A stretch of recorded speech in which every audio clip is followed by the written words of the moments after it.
आज आपण एक महत्त्वाचा टॉपिक पाहूया, तो म्हणजे कृषी क्षेत्रातील जे काही विविध क्रांत्या ज्या काय झालेल्या आहेत ते बघूया आपण. आता क्रांती म्हणजे काय?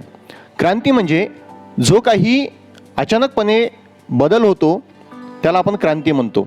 आणि क्रांती ही का आवश्यक आहे? कारण की समाजामध्ये एक प्रकारचा जो काही बदल आहे तो बदल घडवण्यासाठी क्रांतीची गरज असते.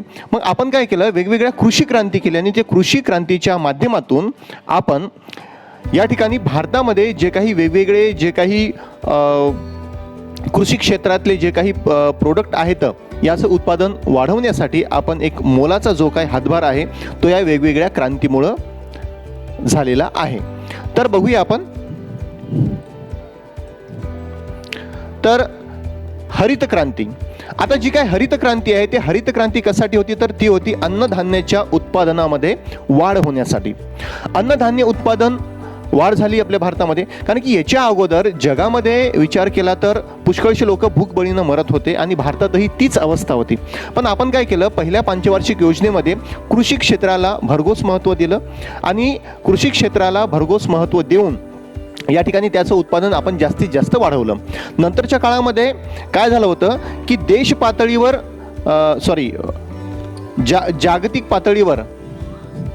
जागतिक पातळीवर नॉर्मन बोरलॉग यांनी महत्त्वाचं कार्य केलं आणि जगामध्ये कृषी क्रांती करून त्यांनी जास्तीत जास्त या क्षेत्रामध्ये उत्पादन वाढवलं.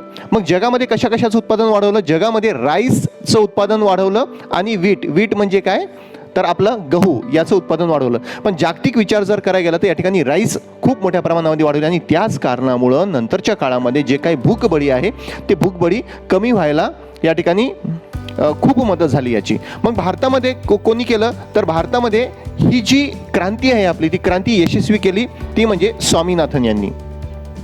आणि आपल्या महाराष्ट्रामध्ये ज्वारीचं भरघोस उत्पादन घेण्यासाठी एक मोलाची भूमिका पार पाडली ते म्हणजे महाराष्ट्रामध्ये वसंतराव नाईक यांनी.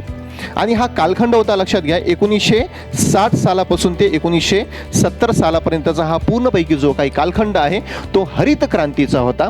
हरित क्रांतीमध्ये जास्तीत जास्त क्षेत्रामध्ये उत्पादन वाढून ते क्षेत्र कृषी क्षेत्राच्या अंडरखाली येऊन त्या ठिकाणी तांदूळ, गहू आणि महाराष्ट्रामध्ये ज्वारी या पिकाचं उत्पादन वाढवून त्या ठिकाणी भूकबळीला जास्तीत जास्त आळा घातला. मग अशाच प्रकारे अन्नधान्याचं उत्पादन वाढून आपण या ठिकाणी स्वावलंबी झालो.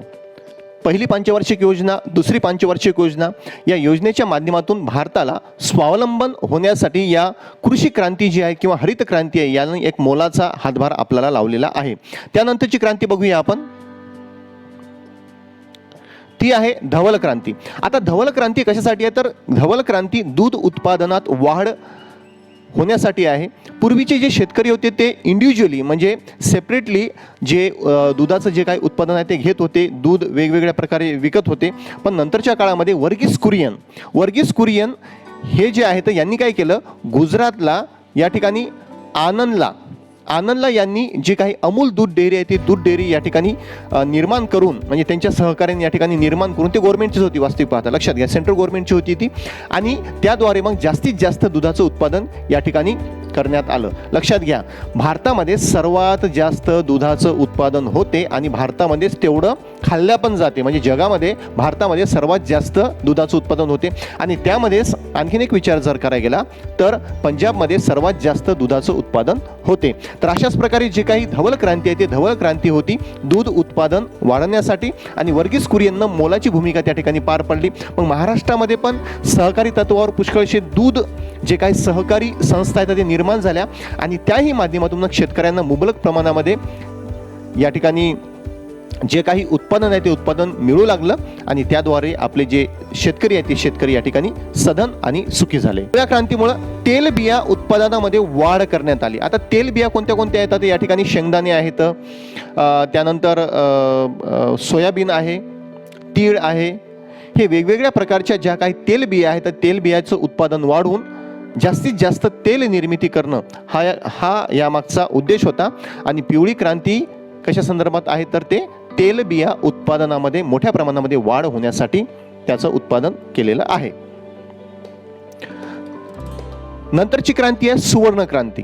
आता सुवर्ण क्रांती कशासाठी आहे तर फळ उत्पादनात वाढ करण्यासाठी. फळ वेगवेगळ्या प्रकारचे जे काही फळं आहेत त्याला वेगवेगळ्या प्रकारे प्रयोग करून त्याचं उत्पादन वाढवण्यासंदर्भात ही फळ उत्पादन ची जी आहे ती सुवर्ण क्रांती आहे.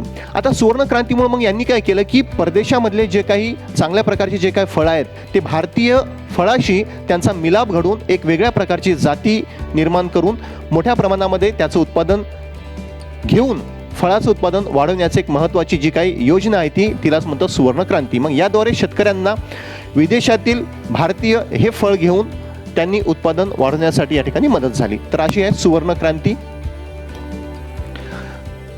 नंतरची आहे निळी क्रांती. आता निळी क्रांती कशासाठी आहे तर मत्स्य उत्पादनात वाढ यासाठी निळी क्रांती आहे.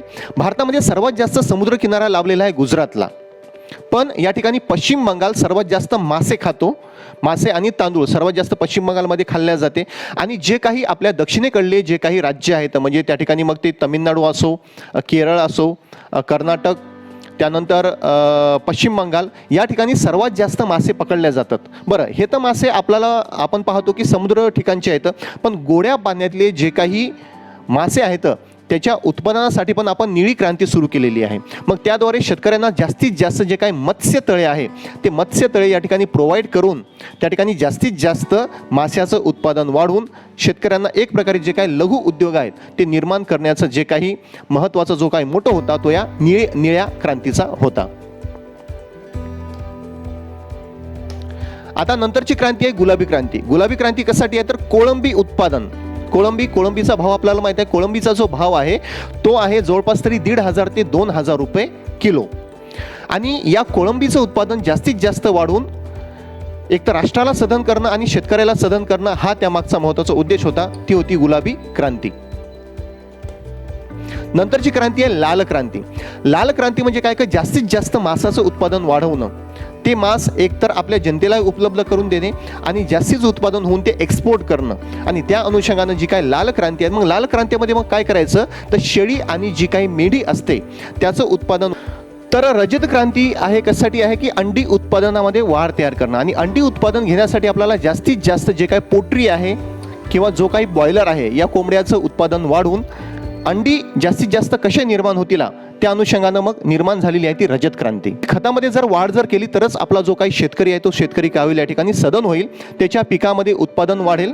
आणि उत्पादन वाढून मग काय करायचं या ठिकाणी की परदेशामधले जे काही खतं आहेत जे काही फर्टिलायझर आहेत ते आपण इम्पोर्ट करणं आणि त्यावर संशोधन करून आपल्या भारतामध्ये जास्तीत जास्त त्याचा उपयोग कशा प्रकारे होऊ शकतो या अनुषंगानं जी काही क्रांती होती ती होती भुरी क्रांती. त्यानंतरची क्रांती आहे अमृत क्रांती. आता ही जी अमृत क्रांती आहे ते अटल बिहारी वाजपेयीचं स्वप्न होतं. मग अटल बिहारी वाजपेयीचं स्वप्न काय होतं तर हे जे नद्या आहेत या नद्या काय करणं, हे नद्या खूप मोठ्या प्रमाणात वाहतात, या ठिकाणी यांना पूर येतो.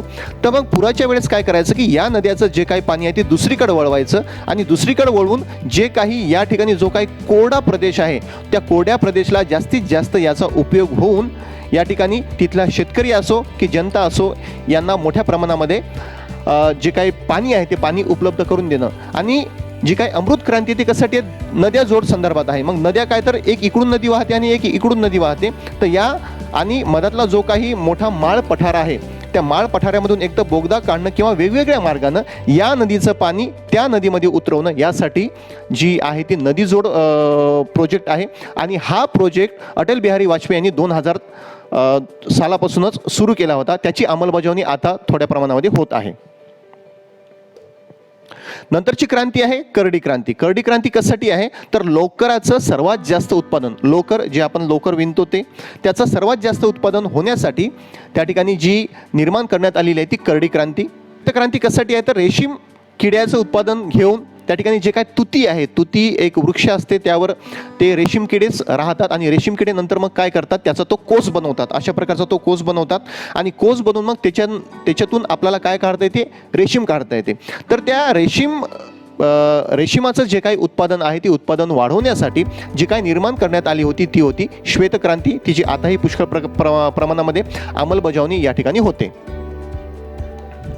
नंतरची क्रांती आहे तपकिरी क्रांती.